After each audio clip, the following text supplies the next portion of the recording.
మరి యొక్క దినాన దేవుని సన్నిధిలో ఈ రీతిగా ప్రభు సన్నిధిలో కనపడటానికి, ఆయన సన్నిధిలో ఆరాధించడానికి, ఆయన మాటలు నెమరువేసి మరి జ్ఞాపకం చేసుకోవటానికి ఇచ్చిన ధన్యతను బట్టి దేవాతి దేవునికి వందనాలు, కృతజ్ఞతాస్తుతులు చెల్లిస్తున్నాను. ప్రార్థన చేసుకుందాం. ప్రియా దేవుని బిడ్డలారా, మహాపరిశుద్ధుడైన ప్రేమగల తండ్రి, నీ సన్నిధిలో ఇంతవరకు నడిపించినందుకు స్తోత్రాలు. ఈ సాయంకాలం వేళలో ప్రభా మీరు మాతో మాట్లాడండి. నీ వాక్కు ద్వారా, నీ మాట ద్వారా మమ్మల్ని తృప్తిపరచండి. అనుదినము తండ్రి నీ సన్నిధిలో మరి నిన్ను స్తుతించుటకు గాను, ఆరాధించుటకు గాను మీరిచ్చిన సమయాన్ని బట్టి స్తోత్రాలు, కృతజ్ఞత స్తుతులు చెల్లిస్తూ ఉన్నాం. కూడి వచ్చిన బిడ్డలను బట్టి, లైవ్లో పాలు పంపులు పొందుతున్న బిడ్డలను బట్టి ప్రత్యేకంగా నీ సన్నిధిలో జ్ఞాపకం చేసుకొని మహిమ పొందగలరని యేసు నామంలో అడిగి పెడుకుంటున్నాను తండ్రి. ఆమేన్, ఆమేన్. పాట పాడుకుందాం. కుతూహల మార్బాటమే నా యేసుని సన్నిధిలో, కుతూహల మార్బాటమే నా యేసుని సన్నిధిలో, ఆనందమానందమే నా యేసుని సన్నిధిలో, ఆనందమానందమే నా యేసుని సన్నిధిలో, కుతూహల మార్బాటమే నా యేసుని సన్నిధిలో. పాపమంత పోయెను, రోగమంత తొలగెను యేసుని రక్తములో, క్రీస్తునందు జీవితం, కృప ద్వారా రక్షణ, పరిశుద్ధాత్మతో.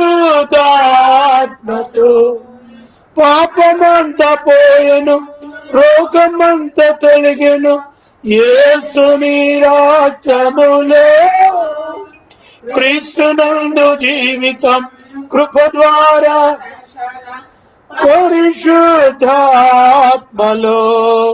కుతూహల మార్బాటమే నా యేసుని సన్నిధిలో. దేవాది దేవుడు ప్రతిరోజు నివసించు దేవాలయం నేనే, ఆత్మలోని దేవుడు గుర్తించే నన్ను అద్భుతమాద్భుతమే. దేవాది దేవుడు ప్రతిరోజు నివసించు దేవాలయం నేనే, ఆత్మలోన దేవుడు గుర్తించే నన్ను అద్భుతమాద్భుతమే. కుతూహల మార్బాటమే నా యేసుని సన్నిధిలో, శక్తినిచ్చు యేసు, జీవమిచ్చు యేసు, జయముపై జయమిచ్చును. ఏకముగా కూడి హోసన్న పాడి ఊరంతా చాటెదాము. శక్తినిచ్చు యేసు, జీవమిచ్చు యేసు, జయముపై జయమిచ్చు. ఏకముగా కూడి హోసన్న పాడి ఊరంతా చాటెదాము. కుతూహల మార్బాటమే నా యేసుని సన్నిధిలో, కుతూహల మార్బాటమే నా యేసుని సన్నిధిలో. బూరాధ్వనితో పరిశుద్ధులతో క్రీస్తు రానయ్యుండే, ఒక్క క్షణములోనే రూపాంతరం పొంది మహిమలో ప్రవేశి. బూరాధ్వనితో పరిశుద్ధులతో క్రీస్తు రానయ్యుండే, ఒక్క క్షణములోనే రూపాంతరం పొంది మహిమలో ప్రవేశి. కుతూహల మార్బాటమే నా యేసుని సన్నిధిలో కుతూహల మార్బాటమే నా యేసుని సన్నిధిలో. హల్లెలూయా హల్లెలూయా. దేవునికి స్తోత్రము కలుగును గాక. కూడి వచ్చిన బిడ్డలకు ప్రభు పేరిట వందనాలు తెలియచేస్తూ ఉన్నాను. ఈ సమయంలో మరి దానియేలు గ్రంథము మరి 6వ అధ్యాయము, దానియేలు గ్రంథము 6వ అధ్యాయంలో నుంచి 26వ వచనాన్ని నేటి వాక్యముగా మనము వాడుకుందాం. దానియేలు గ్రంథము 6వ అధ్యాయము 26వ వచనం.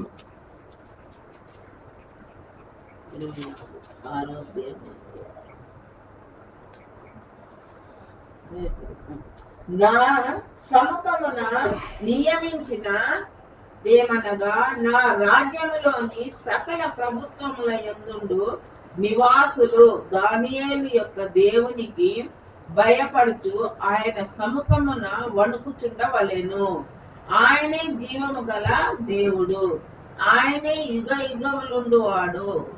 ఆయన రాజ్యము నాశనకర కానేరదు. ఆయన ఆధిపత్యము తుద మట్టున కుండుము. ఆయన దేవునికి స్తోత్రం. ఇక్కడ నా సముఖమున నియమించినదేమనగా నా రాజ్యములోని సకల ప్రభుత్వముల యందుండు నివాసులు దానియేలు యొక్క దేవునికి భయపడుచు. ఎవరికి భయపడాలి? దానియేలు యొక్క దేవునికి భయపడచ్చు. ఎందుకు దానియేలు యొక్క దేవునికి భయపడాలి? మరి దానియేలు ఆయన దేవుని యందున్న నమ్మకాన్ని బట్టి, విశ్వాసాన్ని బట్టి, మరి ఆయన దేవుడు గొప్పవాడని, మరి ఆయన దేవుడు అద్భుత కార్యము చేయడానికి సమర్థుడని, అందుకని మనము ఆయన దేవుని ఏం చేయాలి? నమ్మాలి. మరి అంతేకాదు, ఇక్కడ మరి ఇంకొక మాట ఏమంటుంది? నా రాజ్యములోని సకల ప్రభుత్వముల యందుండు నివాసములు దానియేలు యొక్క దేవునికి భయపడుచు ఆయన సముఖమున వణకుచుండవలెను. ఎలా ఉండాలట? భయమే ఉండదు మనము దేవుడు అంటే, భక్తి ఉండదు మనలో దేవుడు అంటే. కానీ దానియేలు దేవునికి అక్కడ ఉన్న రాజు చెప్తూ ఉన్నాడు, దానియేలు దేవుడు గొప్పవాడు, ఆ దేవునికి భయపడుచు వణుకుచూ ఉండాలి. హల్లెలూయా. దేవుడు అంటే భయం లేని బిడ్డలు ఎందరో ఉన్నారు. అన్ని పాపపు జీవితాలు, పాపములో బ్రతుకుతూ ఉన్నారు, పాపమును ప్రేమిస్తూ ఉన్నారు, పాపములో నిండిపోయి ఉన్నారు. ఎందుకు ఈ విధంగా అంటే దేవుని భయము వారికి లేదు, దేవుని యందు వణుకుడు అంటే వారిలో లేదు. కాబట్టి పాపాన్ని ప్రేమిస్తూ పాపములో మునిగి తేలుతూ ఉన్నారు. అలాంటి వారికి అక్కడ ఆజ్ఞ వచ్చింది. ఏమని అంటే దానియేలు దేవునికి వణుకుచూ ఉండవలెను. ఎలా ఉండాలి? వణుకుచు. దేవుడంటే భయము లేని భక్తి, లెక్కలేని ప్రజలు, లెక్కలేని కుటుంబము, లెక్కలేని విశ్వాసము. అవిశ్వాసములో ఉండిపోతాం. మరి ఇక్కడ దేవునికి భయపడుచు, భయము భక్తి రెండుంటేనే దేవుని సముఖములో నువ్వు వణుకుతూ ఉంటావు. ఆ భయభక్తులు లేకపోతే నీలో ఆ వణుకుడు కాదు కదా, దేవుడు అంటే నీకు అసలు భయమే ఉండదు. భయముతో కూడిన భక్తి ఉండాలి. మరి దానియేలు దేవుడు గొప్పవాడు అని అక్కడ ప్రకటన ఒకటి చేయబడ్డట్టుగా మనం చదువుతున్నాం. అక్కడున్న వారితో కాదు ప్రియ దేవుని బిడ్డ, ఈరోజు వాక్యం వింటున్నా నీతో కూడా దేవుడు మాట్లాడుతూ ఉన్నాడు. నీలో ఎంత మట్టుకు దేవుని యొక్క భయం ఉన్నది? నీ కుటుంబంలో, నీ జీవితంలో, నీ పిల్లల మధ్యలో, నీ భార్య భర్త మధ్యలో ఏ విధమైన దేవుని యందు భయము నీవు కలిగి ఉన్నావు? ఒకసారి మనల్ని మనమే ప్రశ్నించుకోవాలి. ఆ తర్వాత అంటాడు కదా, ఆయన సముఖమున వణుకుచూ ఉండవలెను. ఆయనే జీవము కలిగిన దేవుడు. దేవునికి స్తోత్రము కలుగును గాక. ఎలాంటి దేవునికి నువ్వు వణకాలి? జీవము కలిగిన దేవుడు నీలో ఉన్నాడు. జీవము కలిగిన దేవుడు నీ మధ్యలో ఉన్నాడు. జీవము కలిగిన దేవుడు నీ కుటుంబంలో నివసిస్తూ ఉన్నాడు. నీలో ఎందుకు భయము వణుకు లేకుండా అయిపోతుంది? నీ మధ్యలో నివసిస్తూ ఉన్నాడు. నీ సన్నిధిలో ఉన్నాడు. నీ కుటుంబంలో ఉన్నాడు. భయము ఎందుకు లేదు? ఎందుకనగా ఆయనే జీవము కలిగిన దేవుడు. ఆయనే యుగ యుగములు ఉండువాడు. దేవునికి స్తోత్రం. నిన్ననే మనం చదువుకున్నాం, యుగ యుగములు తరతరములు ఆరాధనకు కృతజ్ఞత స్తుతులకు యోగ్యుడై ఉన్న దేవుడు.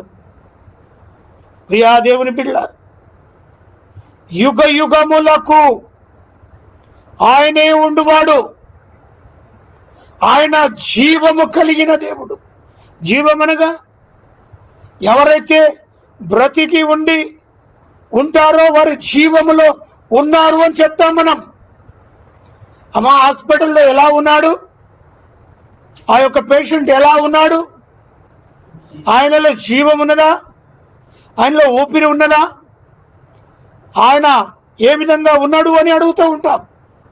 అలాగనే జీవము కలిగిన దేవుడు మన మధ్యన ఉన్నాడు.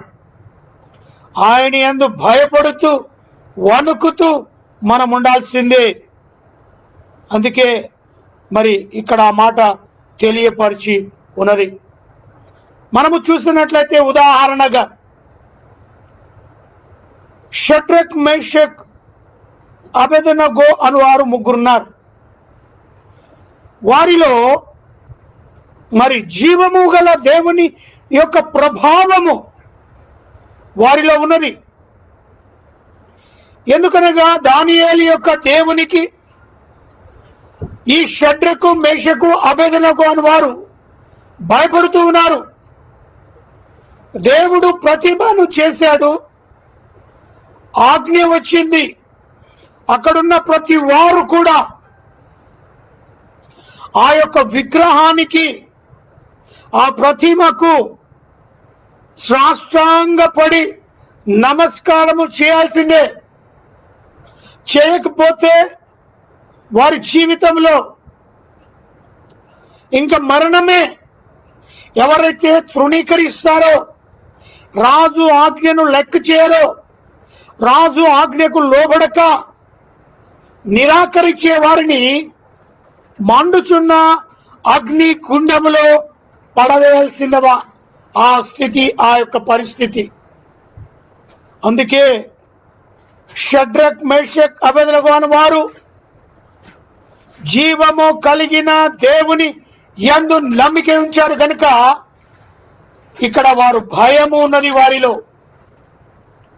దానియేలు దేవునికి, ఈ షడ్రక్, మేషక్, అబేద్నెగో భయపడ్డారు కనుక వారిలో భయమున్నది. భయముతో పాటు వారు ఆయన జీవము కలిగిన దేవుడని నమ్మారు. అందుకే వారిని రాజు సన్నిధికి వర్తమానం వెళ్ళింది. నీ ఆజ్ఞకు లోబడని ముగ్గురు వ్యక్తులు ఉన్నారు. వారిని మండుచున్న అగ్నిగుండంలో పడవేయుడి. రాజు మాట ధిక్కరిస్తే, మరి రాజు మాటను వ్యతిరేకిస్తే జరుగుతున్న పరిణామం గురించి మనం తెలుసుకున్నాం. కానీ జీవము కలిగిన దేవుడు వారి మధ్యలో ఉన్నాడు. మండుచున్న అగ్నిగుండంలో వారిని పడవేయటానికి, బలిష్ఠులైన వారిని తీసుకొని వచ్చి మండుచున్న అగ్నిగుండంలో త్రోయటానికి ప్రయత్నం చేస్తే, వేయటానికి ప్రయత్నం చేసిన వారు సహితము కాలిపోయారు. మండుచున్న అగ్నిగుండంలో వారు మాత్రము, ముగ్గురుతో పాటు నలుగో వ్యక్తి ఆ మండుచున్న అగ్నిగుండంలో కనబడుతున్నారు. దేవునికి స్తోత్రము కలుగునుగాక. వారి తల వెంట్రుక కూడా మరి కాలిపోలేదు. వారి బట్టలు కూడా వాసన పట్టలేదు. అద్భుతమైన దేవుని సేవిస్తే మన స్థితిగతి ఎలా ఉంటుందో ఒక్కసారి ఆలోచన చేయి ప్రియా దేవుని బిడ్డ. దానియేలు గ్రంథం 3వ అధ్యాయము, దానియేలు గ్రంథం 3వ అధ్యాయము 10వ వచనాన్ని ఒకసారి మనం గమనిద్దాం. రాజా తాము ఒక కట్టడ నియమించితిరి, ఏదనగా బాకాను పిల్లన గ్రోవిని పెద్ద వీణను విప్పించుకను సింఫోనియాను సక విధములగు వాద్యములను విను ప్రతివాడు సాగిలపడి ఆ బంగారు ప్రతిమకు నమస్కారము చేయవలెను. ఏ ప్రోగ్రాం పెట్టాడు అక్కడ? రకరకాలైన బాకాలు, పిల్లన గ్రోవి, వీణ, పెద్ద వీణ, రకరకాలన్నీ ఏర్పాటు చేశాడు. మరి ఆ యొక్క సింఫనీ సకల విధములైన వాద్యములను అక్కడ మొదలైన వాటిని పెట్టాడు. అవి వాటిని వాయిస్తా ఉంటే అనేకులు ఆ యొక్క ప్రతిమకు ఏం చేయాలట? సాగిలపడి ఆ బంగారు ప్రతిమకు సాగిలపడు నమస్కారము చేయాలి. ఇది కండిషన్. ఈ కండిషన్ తిరస్కరించారు. ఎవరు తిరస్కరించారంటే నిజమైన జీవము కలిగిన దేవుని బిడ్డలు ఆ ముగ్గురు. రాజు ఆజ్ఞకు లెక్క చేయలేదు. అందుకే వారు రాజునద్దకు తీసుకొని వెళ్ళినట్టుగా మనం చూస్తూ ఉన్నాం. అప్పుడే మరి 5వ అధ్యాయంలో మరొక మాటను చూసుకుందాం. 5వ అధ్యాయము 19వ వచనం. దేవుడు అతనిని బట్టి అతని కంటే మహాదశ ఇచ్చినందున తాను ఎవరిని చంపగోరెనో వారిని చంపెను, ఎవరిని రక్షింపగోరెనో వారిని రక్షించెను, ఎవరిని హెచ్చింపగోరిన వారిని హెచ్చించెను, ఎవరిని పడవేయగోరిన వారిని పడవేశాను. కాబట్టి సకల రాష్ట్రములను, జనులను, ఆయా భాషలు మాట్లాడు అతనికి భయపడుతూ అతని ఎదుట వణుకుచు ఉండిరి. దేవునికి స్తోత్రం. ఇక్కడ ఎవరిని పడగొట్టినా, ఉదాహరణగా మనం చూసినట్లయితే షడ్రక్, మేషక్, అబేద్నెగోలను అగ్నిగుండంలో పడవేయటానికి ప్రయత్నం చేసిన వారే నశించిపోయారు. అలాంటి ప్రయత్నాలు చేసిన వారు నశించిపోయారు. అందుకే ఇక్కడ అంటున్న మాట, దేవుడు అతనికి ఇట్టి మహాశ్వత ఇచ్చినందున తాను ఎవరిని చంపగోరెనో తాను ఎవరిని చంపగోరెనో వారిని చంపాను. ఎప్పుడైతే తన జీవము కలిగిన దేవుణ్ణి ప్రేమిస్తున్నారు, షడ్రక్, మేషక్, అబేద్నెగోను వారిని మాత్రము రక్షించి ఇంకా వారిని పడద్రోసే రావటానికి వచ్చిన వారందరూ కూడా అదే అగ్నిగుండములో పడి చనిపోయారు. అదే రీతిగా ఎవరిని రక్షించగోరెనో వారిని రక్షించెను. దేవునికి స్తోత్రం. దేవునికి మహిమ కలుగును గాక. రక్షించగోరటానికి మరి ఆ ముగ్గురు బిడ్డలు దేవుని యందు ఉన్న విశ్వాసాన్ని బట్టి వారు రక్షించబడ్డారు. నీ ప్రతిభకు మాత్రం మేము సాగిలపడము, మేము ఒకవేళ చనిపోయినా పర్వాలేదు, మీరు మమ్మల్ని ఏమి చేసినా పర్వాలేదు, దేవుడు సజీవుడైన దేవుడు మా యందు ఉన్నాడు కాబట్టి మాకు ఏ అపాయమో. అది వారిలో ఉన్న విశ్వాసం. అందుకే దేవుడు ఆ విశ్వాసములో ఉన్న వారిని రక్షించాడు. కనులకు ఆశ్చర్యము కలిగింది, రాజు సహితం ఆశ్చర్యపడ్డాడు. ప్రియా దేవుని బిడ్డ, నీవు దేవుని యందు విశ్వాసములో ఉన్నావా? షడ్రక్, మేషక్, అబేద్నెగోను వారు ఏ రకమైన విశ్వాసములో ఉన్నారో ఆ రకము కలిగిన విశ్వాసము ద్వారా దేవుని యందు రక్షించబడ్డారు. మరణమే వారికి సత్యము, కానీ దేవుని మహాకృప వారి యందు ఉన్నది. కాబట్టే ముగ్గురితో పాటు నాలుగో వ్యక్తి కూడా వారిని కాపాడుతూ ఆ మండుచున్న అగ్ని గుండములో, మరి అది ఒక్కంతగా ఉంటే దాన్ని నాలుగంతలుగా మండించటానికి మరి ఆజ్ఞ కూడా వచ్చింది. దేవుడు వారిని రక్షించాడు. దేవుడికి స్తోత్రము కలుగునుగాక. దేవుడు రక్షించగల దేవుడు మనకున్నాడు. నువ్వు భయపడమాకు. నీ సమస్యను బట్టి, నీ ఆర్థిక ఇబ్బందులను బట్టి, నీ అనారోగ్య స్థితిని బట్టి నువ్వేమాత్రం భయపడకు. రక్షించగల దేవుడు, సమర్థుడైన దేవుడు, జీవము కలిగిన దేవుడు మన మధ్యలో ఉన్నాడు. హల్లెలూయా, దేవునికి స్తోత్రం. మరి ఆ రకముగా మరి ఎవరిని రక్షించకోరెనో వారిని రక్షించెను, ఎవరిని హెచ్చించకోరెనో వారిని హెచ్చించెను, ఎవరిని పడగోరెనో వారిని పడవేసెను. కాబట్టి సకల రాష్ట్రములను, జనులను, ఆయా భాషలు మాట్లాడు వారును అతనికి భయపడుచు అతని ఎదుట వణుకుచు ఉండిరి. దేవునికి స్తోత్రం.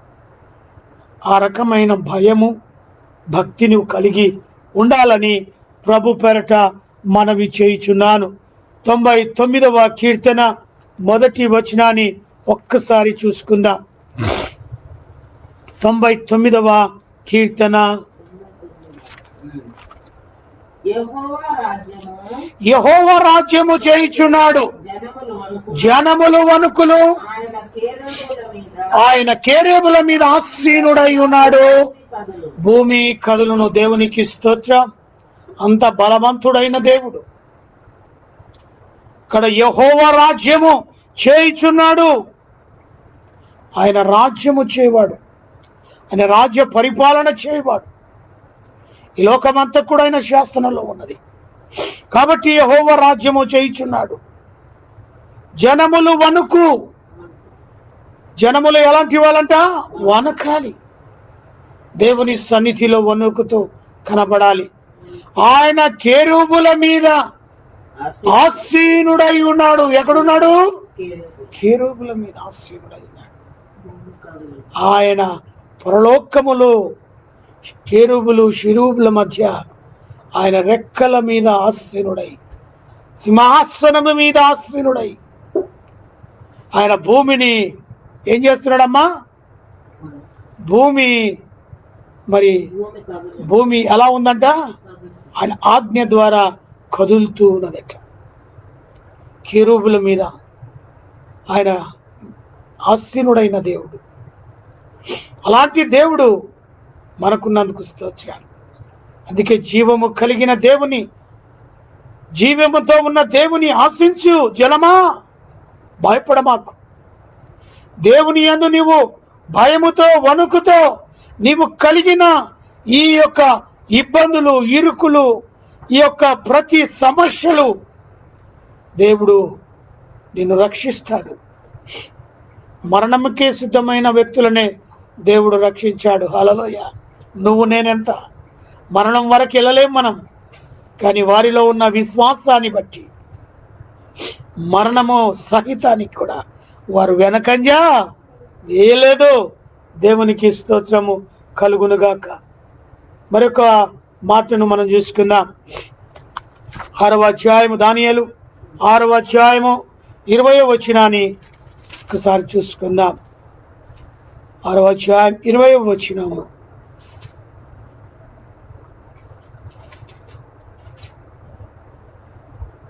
అతడు గుహ దగ్గరకు రాగానే దుఃఖ స్వరముతో దానియేలును పిలిచి, జీవము గల దేవుని సేవకుడైన దానియేలు, నిత్యము నీవు సేవించుచున్న నీ దేవుడు నిన్ను రక్షింపగలిగేనా అని అతనిని అడిగాను.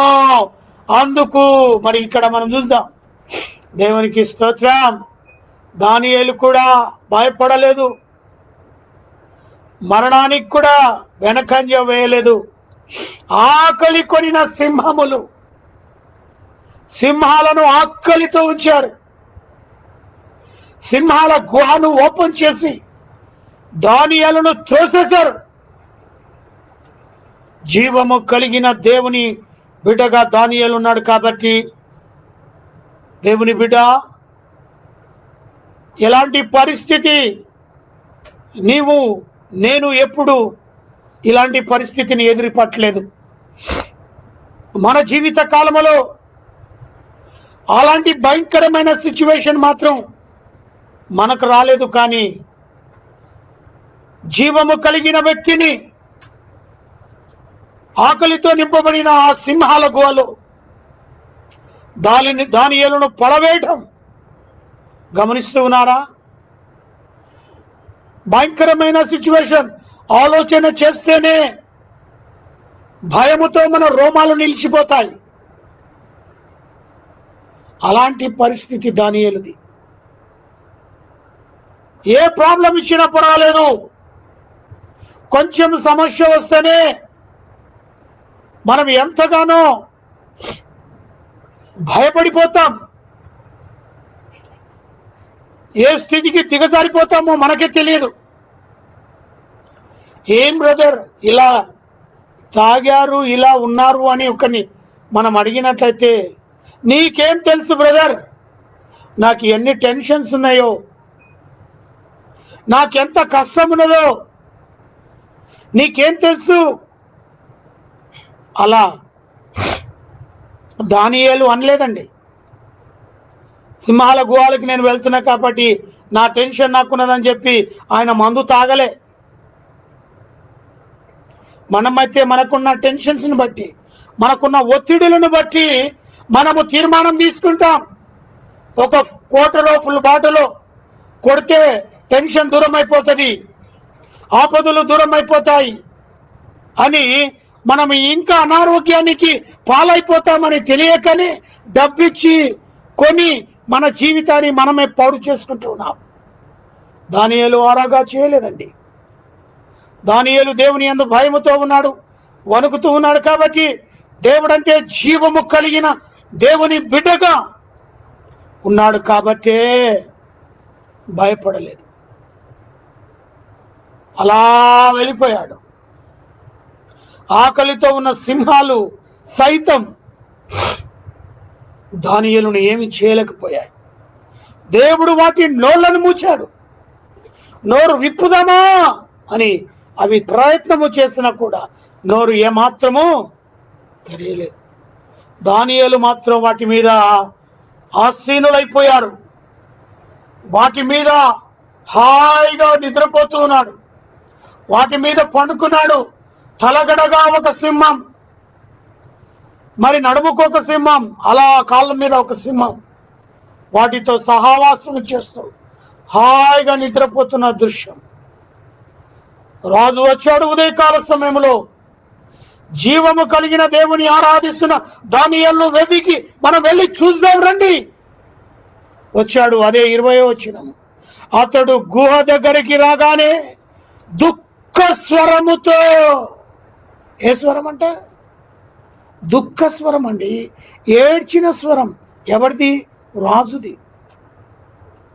మరి నెబుకద్నెజరు రాజు, ఆయన దుఃఖ స్వరముతో దానియేలు అని పిలిచి, జీవము గల దేవుని సేవకుడు అయిన దానియేలు, నిత్యము నీవు సేవించుచున్న నీ దేవుడు నిన్ను రక్షింపగలిగేనా?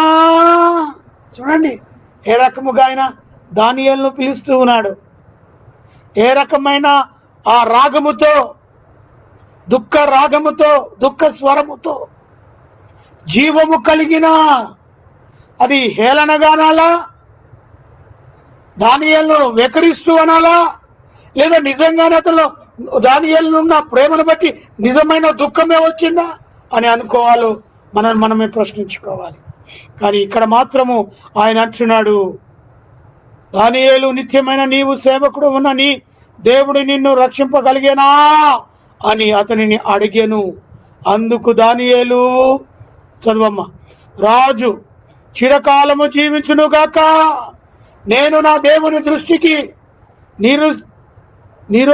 నిర్దోషినిగా కనబడితిని గనుక ఆయన తన దూతను సింహములు నాకు ఏ హాని చేయకుండా వాటి నోళ్ళు మూయించెను. రాజా నీ దృష్టికి నేను నేరము చేసిన వాడను కాను గనక అనెను. వాటి నోళ్లను జీవము కలిగిన దేవుడు ఏం చేశాడట? వాటి నోట్లను మూసేశాడు. అందుకే నిర్దోషిగాను కనబడినందు గనుక ఆయన తన దూతను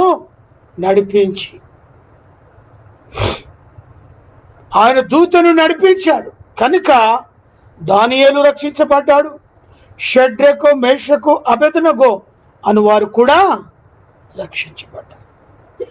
ఈరోజు అలాంటి స్థితి, అంత భయంకరమైన స్థితి మనకు రాకపోయినా మనము మాత్రము దేవుని యందు వణుకుతూ కనబడాలి, భయముతో కనబడాలి. అయ్యో నన్ను దేవుడు చూస్తున్నాడు అనే ఆ యొక్క భయము నువ్వు కలిగి ఉండాలి. నువ్వు చేసే ప్రవర్తన దేవుని ఎదుట ఏ రకముగా ఉన్నది నిన్ను నీవే ప్రశ్నించుకొని దేవుని ఎదుట నమ్మకమైన జీవము కలిగిన దేవుని ఆరాధించే బిడ్డగా నీవు ఉండాలని ప్రభు పేరట మనవి చేస్తూ ఈ నా మాటలు నేను ముగిస్తూ ఉన్నాను. దేవునికి స్తోత్రము కలుగును గాక. ఆమేన్. ప్రార్థన చేసుకుందాం. మహాపరిశుద్ధుడైన ప్రేమగల తండ్రి, ఇంతవరకు నీ మాటలో, నీ పాటలో, నీ వాక్యములో, నీ ప్రార్థనలో మమ్మల్ని నడిపించినందుకు స్తోత్రాలు. జీవము కలిగిన దేవుడవు అయా, మా పట్ల మీరున్నందుకు స్తోత్రాలు. మా జీవితంలో భయముతో వణుకుతూ నీ సన్నిధిలో కనపడటానికి సహాయాన్ని దాయిచ్చండి. షడ్రకు, మేషకు, అబేద్నెగోల విశ్వాసమును బట్టి వారు రక్షింపబడ్డారు ప్రభువా. అదే రీతిగా మమ్మల్ని కూడా ప్రతి విషయంలో మమ్మల్ని రక్షిస్తూ కాపాడమని వేడుకుంటూ ఉన్నాం. దానియేలు జీవితంలో కూడా భయంకరమైన నాయన ఆ సింహాల గుహలోనికి తోసివేసినప్పటికీ కూడా జీవము కలిగిన దేవుడు నా యందు ఉన్నాడు కనుక సింహాల నోట్లను మోయించాడనే సాక్ష్యము రాజుకు తెలియపరిచాడు. ఆ స్థితిని మాకు దయచేయండి.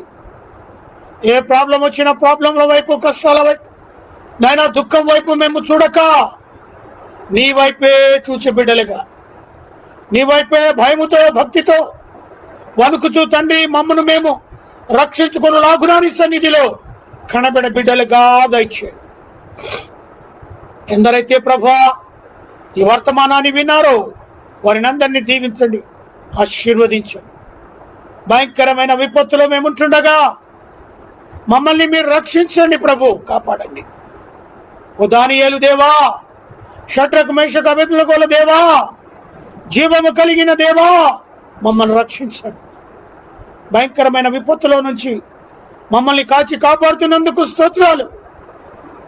కరోనా వైరస్ తో ఎందరో నైనా లోకాన్ని విడిచిపెట్టారు. అటు ఆత్మలకు, వారి కుటుంబాలకు శాంతి, సమాధానము దయచేయండి. కరోనాతో లేవలేని పరిస్థితుల్లో హాస్పిటల్లో చికిత్సను పొందుతున్న బిడ్డలకు నాయనా చురుకైన వైద్యము అనుగ్రహించండి. వారు నైనా లేచుటకు సహాయాన్ని దయచేయండి. పరిచర్య చేస్తున్న డాక్టర్, నర్సులను బట్టి వారిని, వారి కుటుంబాలను దీవించి ఆశీర్వదించండి.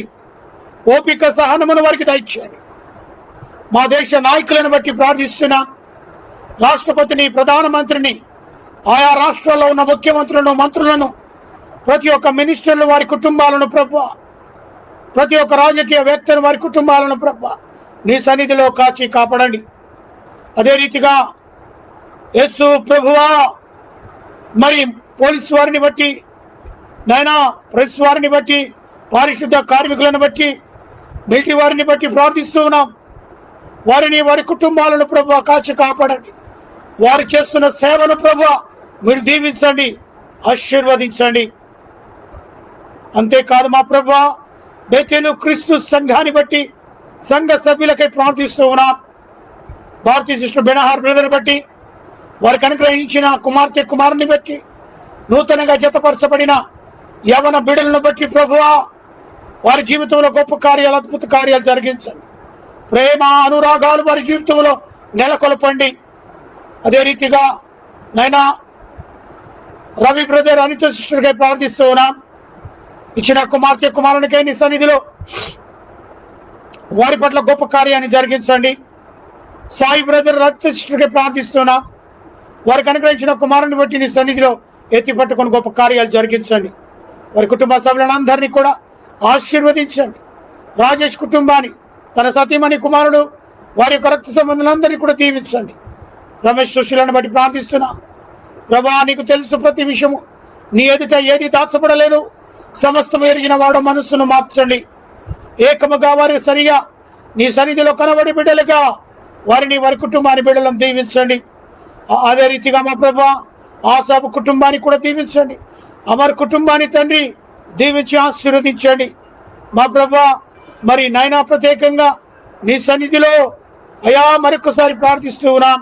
రోమన్ తన సతీమణి బిడ్డలను దీవించండి. రామకృష్ణ తన సతీమణి, కుమార్తె, కుమారుని మీరు దీవించి నీ రెక్కల కింద భద్రపరచండి. అయా ప్రకాష్ బ్రదర్ తన సతీమణి, అయా కోడలు, అల్లుడు, నైనా కుమార్తె, కుమారులను దీవించి ఆశీర్వదించండి. అయా రవీందర్ బ్రదర్ తన యొక్క సతీమణి, బిడ్డల, కుమార్తెను మీరు దీవించండి. అయా అదే రీతిగా నీ సన్నిధిలో మా ప్రభువా మరి అనేకులు నైనా నీ సన్నిధిలో ప్రార్థన కోరి ఉన్నారు. అట్టి బిడ్డలను కూడా నీ రెక్కల కింద భద్రపరచండి. నరేంద్ర బ్రదర్కై ప్రార్థిస్తున్నాం. వారి కుటుంబానికే ప్రార్థిస్తున్నాం. అదే నబీ కుటుంబానికే ప్రార్థిస్తున్నాం. తన యొక్క నైనా సతీమణి కూతురు, తన యొక్క నైనా తల్లిదండ్రులను దీవించి ఆశీర్వదించండి. ఈ రకముగా తండ్రి ఎందరైతే ప్రార్థన సహకారాన్ని కోరారో అట్టి బిడ్డలందరినీ కూడా దీవించండి. ఆయా సంఘాల్లో నైనా నీ యొక్క పరిచర్య చేస్తున్న సేవకులను బట్టి, సంఘ సభ్యులను బట్టి ప్రార్థిస్తున్నా. అయా ప్రతి ఒక్క సంఘ కాపరిని నీ రెక్కల కింద వారి కుటుంబాన్ని దీవించి ఆశీర్వదించండి. మా యొక్క రక్త సంబంధాలు ఎందరైతే నీ సేవ పరిచర్యలో ఉన్నారో అట్టి బిడ్డలను, వారి కుటుంబాలను నీ రెక్కల కింద భద్రపరచండి. మంగనూరు వంశాలు ఎందరైతే సేవలో ఉన్నారు ప్రభా 30, 60, 100 ప్రతిఫలము దాయిచేయండి. మా యొక్క అన్నులను బట్టి, వదులను బట్టి, అక్క బావులను బట్టి వారికి అనుగ్రహించిన బిడ్డలను, వారికి అనుగ్రహించిన సేవ పరిచర్యను, వారికి అనుగ్రహించిన మన్మరాలను, అయా ప్రతి ఒక్క సంఘంలో ఉన్న బిడ్డలను కూడా దీవించి ఆశీర్వదించండి. అయా మరి సురేఖను బట్టి సన్నిధిలో ప్రార్థిస్తూ ఉన్నాం. తనలో ఉన్న భయాందోళన తొలగించండి.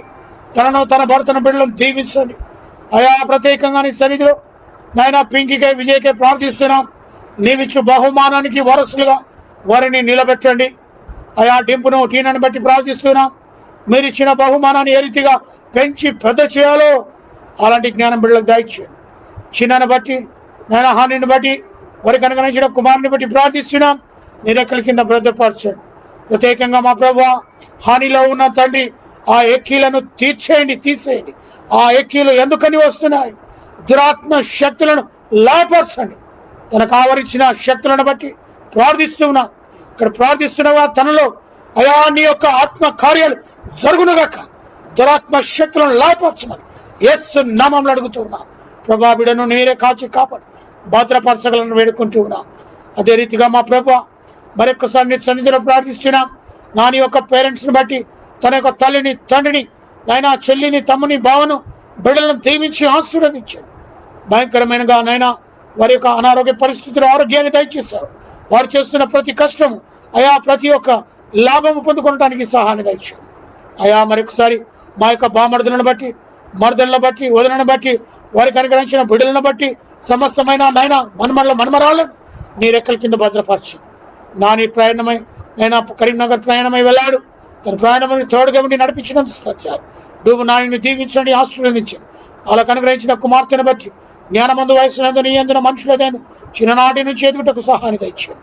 అయా ప్రత్యేకంగా నిశ్చితమైతే మరి యొక్క సంతానాన్ని అయా బిడ్డ గర్భఫలం పొందులాగా దీవించి ఆశీర్వదించగల వేడుకొనుచున్నా. అదే రీతిగా మా ప్రభా మా యొక్క నాయన ఈ సమయంలో ఎందరైతే నీ యొక్క సన్నిధిలో ప్రార్థిస్తున్నారో, బిడ్డలు లేక అల్లాడుతున్నారో అటు బిడ్డలకు గర్భఫలం దయచేయండి. వివాహములు లేక అల్లాడుతున్న బిడ్డలకు వివాహములు సమకూర్చండి. ఎందరైతే నైనా ఆపరేషన్ జరగలేక ప్రయత్నాల్లో ఉన్నారో అలాంటి ప్రాబ్లమ్స్ ఉన్న వారిని అందరినీ కూడా సాల్వ్ చేయండి. Heart problem, kidney problem, liver ప్రాబ్లంలో ఉన్న వారిని స్వస్థతపరచండి. బీపీ, షుగర్ లాంటి జబ్బులు నాయన కంట్రోల్ చేయండి. ఈ రీతిగా మా ప్రభువా, ప్రత్యేకంగా నీ సన్నిధిలో ఎందరైతే డెలివరీ పేషెంట్స్ ఉన్నారో వారు చక్కగా డెలివరీ కలుగుటానికి సహాయం దయచేయమని వేడుకుంటున్నా. వివాహ దినములు, జన్మదినములు జరుపుకుంటున్న బిడ్డలను నూతన సంవత్సరము ద్వారా నూతన దయా కిరీటాన్ని ధరింపచేసి నూతన కార్యాలు వారి జీవితంలో జరిగించండి. మా ప్రభువా, మమ్మను, మా కుటుంబాన్ని అయా మా యొక్క పాశ్రమును బట్టి నీ సన్నిధిలో ప్రార్థిస్తున్న మంచి ఆరోగ్య బలము శక్తిని తనకు అనుగ్రహించినందుకు స్తోత్రాలు. నాలో ఉన్న బీపీ, షుగర్ సమస్తాన్ని కంట్రోల్ నుంచి, నీ సేవల నుంచి, ఉద్యోగంలో మమ్మల్ని మీరు వాడుకుంటున్నందుకు వందనాలు. ఏకే టవర్స్లో జీవిస్తున్న, నివసిస్తున్న ప్రతి అయా బిడ్డలను దీవించండి. ప్రతి కుటుంబాన్ని ఆశీర్వదించండి. మైరుగొప్పకు వారిని దీవించి కాపాడగలరని వేడుకుంటూ ఉన్నాను. ఉషాగూడలో పనిచేస్తున్న కండక్టర్ సోదరు, డ్రైవర్ సోదరు, మెకానిక్ సోదరు, ఆఫీస్ స్టాఫ్, సెక్యూరిటీ స్టాఫ్, మా యొక్క డిఎం గారి కుటుంబాన్ని మీరు ఎక్కడి కింద భద్రపరచగలరు వేడుకొని ప్రార్థిస్తున్నాను. అలాగే ఎందరైతే పాలు పంపులు పొందారో అటు బిడ్డలను మీరు దీవించి ఆశీర్వదించగలరని అయా ప్రత్యేకంగా మమ్మను, మా కుటుంబాన్ని మరొకసారి నీ సన్నిధిలో జ్ఞాపకం చేసుకుని మహిమ పొందగలరని యేసు నామంలో అడిగి వేడుకొని ప్రార్థిస్తున్నాను తండ్రి. మన తండ్రి అయిన దేవుని ప్రేమ, కుమారుడైన యేసు క్రీస్తు కృప, పరిశుద్ధాత్మక అన్యోన్య సహవాసమైన సన్నిధి కూడిన మనకును సకల ప్రజలకు ఇప్పుడును ఎల్లప్పుడును సదాకాలము తోడై నీడై ఉండునుగాక. ఆమేన్, ఆమేన్, ఆమేన్. Praise the Lord. హల్లెలూయా, హల్లెలూయా, హల్లెలూయా.